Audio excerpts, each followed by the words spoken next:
Okay, so an update on the push motors. I sold only 2 rad motors and 2 push motors this weekend. Made $340 and used some of it to buy this. It's a Ford LGT 125 hydrostatic transmission with a high and low gear. I got it for $93 at the scrapyard. I don't even know why it was at the scrapyard, really, except for that the wiring was a mess and it didn't even run. Has a Kohler K301 AS. It's really just a K301. I don't know really what year it is, but if anybody could tell me what year it is, just leave a comment or something, that'd be great. When I got it, the carburetor was full of really what looked like mud, but probably just a bunch of, or sludge of rust, I guess. And this is what the float looked like. Here's the float. Not very good. It's all cracked up and broken. I just pressure washed this thing, so it actually looks pretty good compared to what I got it. I had to fix up the electrical a good bit because it was really messed up when I got it. But you know, I can just, the headlights don't work yet. Turn them on, you can see the amp gauge goes, and then the PTO. See if you can see that. Yeah, you can see it just drove them on it. So, not sure what this light is for. I think it's a light for the PTO. I thought it was a charge light, but apparently it's hooked up to the PTO switch, so I don't think it works. Just probably gonna replace it. I just get voltage off of it when I turn the PTO on. So, hood ain't hooked up. I took it off because I was working on the engine. I did manage to get this thing running, but not running too good. Well, I mean, it was running fine. It's just that float. I took it to Cumsey. No, that's not it. Took it to Cumsey Bowl, similar to this one, except it's just a tad bit smaller on the outside, but not in the middle. This one, when I put it on there, it would just flood the carburetor every time. The washer the washer on the nut that holds the bowl up has a leak in it, so I'm gonna have to get a rebuild kit that has a washer in it, or I'll just try to make my own washer. I tried using this plumber's pack stuff that I was using for my HHO cells. And you can't really see it, but I just got a hole in it and just put it on there, but it keeps it from just flooding out, or not flooding out, but just pouring out the bottom of the carburetor. But it runs pretty good when you get it running. It does smoke a little bit, but I mean, it's not too bad. I mean, it might have just overfilled the oil, but just a little bit. Oh, there goes our power.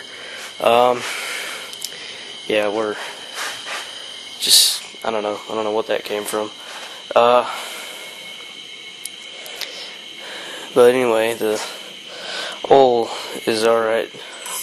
It was on the add line when I got it, but this thing's got real good compression. It's a 12 horse Kohler from the specs online. Both headlights work well. I don't know if both of them work, but this one works. I don't know. This front piece is made out of fiberglass. The rest of it's metal. This isn't the original color. It is this blue color down here, but I guess somebody modified it or something, because I can scratch it off. It's got a blue color on it, so this thing just wobbles all the time because it's not really hooked to anything. So, and while I was pressure washing this, I kind of ripped that tag off. It just said Ford electric start. So yeah, air filter doesn't look too good, so I'm gonna have to get that changed. Points, I had to Just take a piece of sandpaper and sand off the points, and it seemed to get sparked now. And well, I don't even know if I needed to do that, because this thing, every time I put voltage on, every time I hooked a battery to it, it would spark when I touch it. But I mean, I don't know, maybe I did, maybe not. It runs. So starter is probably brand new, I think. I think somebody must have replaced it because it's not the blue color, because this whole engine is blue, so I figured. And interesting enough, this thing is actually welded to the frame, which is kind of a stupid but kind of smart idea, but I don't really know. So basically I can't replace the engine on this if it breaks, which is probably why it was thrown away, or one of the reasons. And another thing I found out is, I don't know why this whole thing shifts, or at least shifts when you push the brake in. Can't really see it too well, but the drive system is hydrostatic, so I mean, this is your neutral, that's your high, and that's your low down there. It took me a while to figure out how to do it because there's no tags anywhere. But usually if you hear it clicking, that means that you're not, when you push it, that means it's not in neutral. So even if you hit this brake while it's in gear, it doesn't really act like a clutch. It just acts like a brake, and there's really no brake left on it. I mean, this thing looks really good on the back because pressure washed it really had just oil all over it.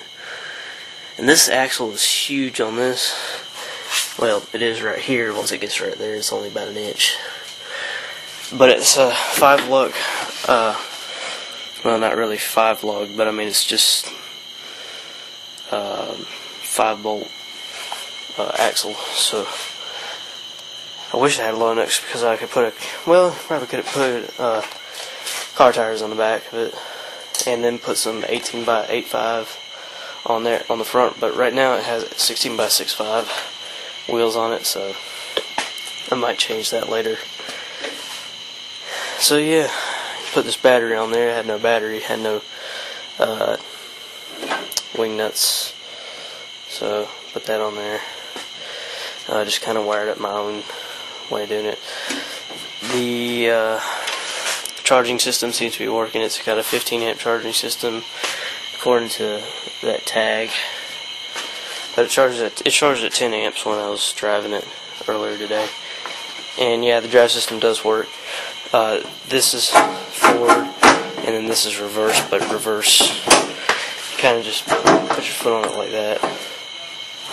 That's reverse, that's forward.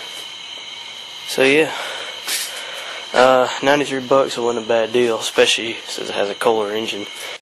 My battery died. Since it's a Kohler, it seems to be a pretty good engine as far as what I've heard from most people on YouTube. And it's a cast iron Kohler, which is what I really like about it, because most of the newer Kohlers aren't as good as the old. The cast iron ones last a whole lot longer.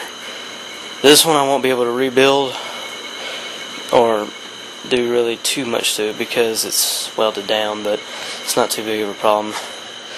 So yeah, and I don't know what, I think I already mentioned this, but I don't know why when you crank it these two lights come on.